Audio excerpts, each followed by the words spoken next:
Hai semuanya, kembali lagi bersama saya Baim.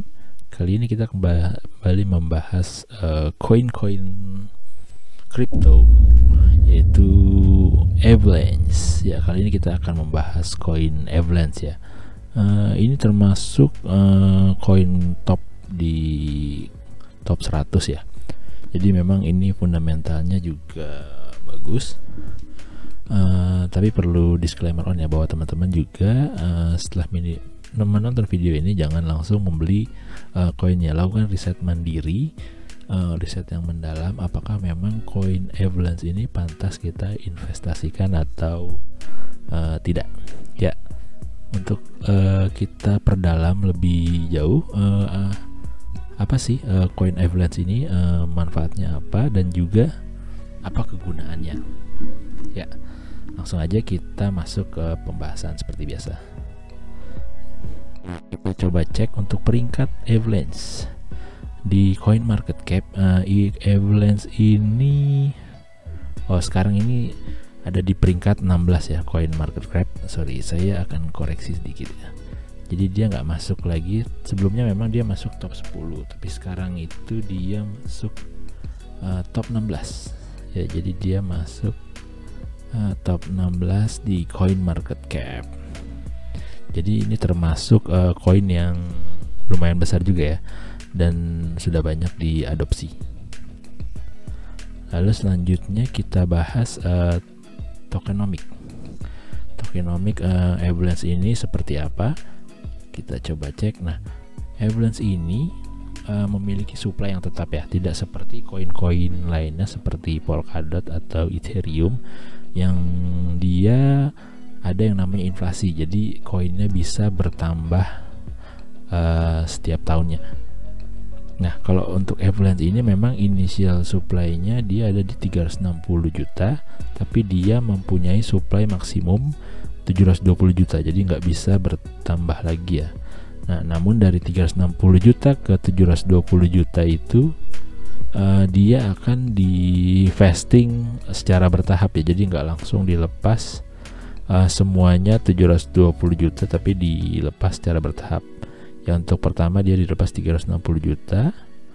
Nah, namun untuk mencapai supply 720 juta ini dia akan dilepas hingga Januari 2027. Jadi teman-teman gak usah khawatir untuk apakah koinnya akan di-dump atau tidak, karena dia akan di-vesting bertahap dan supply-nya itu tetap ya. Jadi kemungkinan harganya dump akan kecil kecuali developernya rapuh. Tapi tenang aja, kita akan cek untuk developernya itu siapa sih, apakah dia abal-abal atau memang dia kompeten ya. Untuk founder Avalanche sendiri yaitu dia adalah Emir Gunsirer ya. Jadi dia adalah founder dan CEO Avalab. Nah, di sini di LinkedIn-nya dia memang menampilkan untuk bahwa dia adalah founder dan CEO Avalab. Nah, kenapa kita harus mengecek founder dan developer seperti ini? Karena memang itu penting ya, bahwa untuk kripto ini uang yang akan kita investasikan berada di tangan yang tepat. Apakah kita berinvestasi di seseorang yang tidak kompeten, ataukah memang seseorang itu sangat kompeten ya. Jadi kita bisa cek bahwa Emir Gunsirer ini adalah lulusan dari Cornell University, dan dia memang sudah berpengalaman bertahun-tahun ya di dunia desentral dan kripto ini. Jadi memang ini foundernya memang sangat kompeten. Nah, ini juga dia menunjukkan fotonya ya. Jadi kalau pengembangnya anonim, wah itu sangat susah untuk mengeceknya. Jadi dia bisa kabur seketika ya. Kalau ini kan dia menunjukkan fotonya, hampir kemungkinan untuk dia lari itu memang bisa, tapi sangat kecil. Lalu untuk selanjutnya kita akan masuk ke, sebentar kita cek dulu keunggulan dan kekurangannya ya. Keunggulan dan kekurangannya. Nah, ini ada perbandingan antara Bitcoin, Ethereum, Polkadot, dan Avalanche. Untuk kecepatan transaksinya memang di Avalanche ini dia infinity ya, tapi sebenarnya sebelumnya memang dia kecepatannya bisa mencapai 4.500 transaksi per detik dibandingkan dengan Bitcoin yang hanya 7 transaksi per detik, memang sangat lamban. Namun untuk Avalanche ini dengan teknologi barunya yaitu subnet itu bisa hampir tidak terbatas ya untuk kecepatan transaksinya. Nah, untuk subnet itu apa nanti kita akan bahas selanjutnya. Lalu untuk transaksi final kurang dari 2 detik untuk transaksinya, penyelesaian transaksi. Untuk nodesnya ini yang paling penting, ini merupakan nodesnya itu dia adalah validatornya, jadi dia sudah menggunakan ribuan nodes. Untuk konsensusnya dia proof of stake, jadi memang cukup cepat biasanya kalau untuk proof of stake ini. Nah, lalu untuk di Avalanche ini sebenarnya jaringannya seperti apa sih?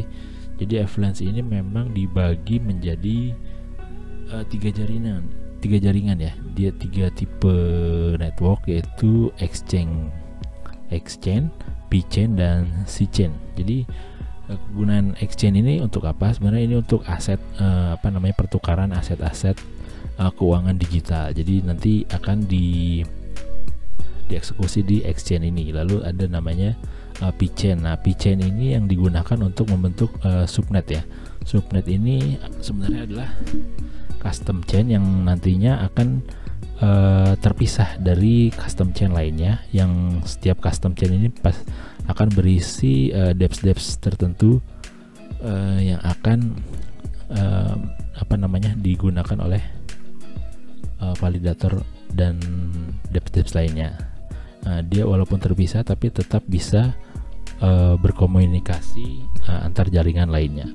Lalu untuk network satu lagi adalah C-chain. Jadi ini adalah network kompatibilitasnya dengan Ethereum. Jadi untuk pemrograman, untuk bridging, dia sangat kompatibel dengan Ethereum. Jadi bisa dengan mudah untuk mentransfer NFT, koin-koin ERC20 dan dApps dari Ethereum itu sangat dengan mudah kompatibel di C-chain ini karena menggunakan bahasa Solidity ya, jadi memang sangat kompatibel.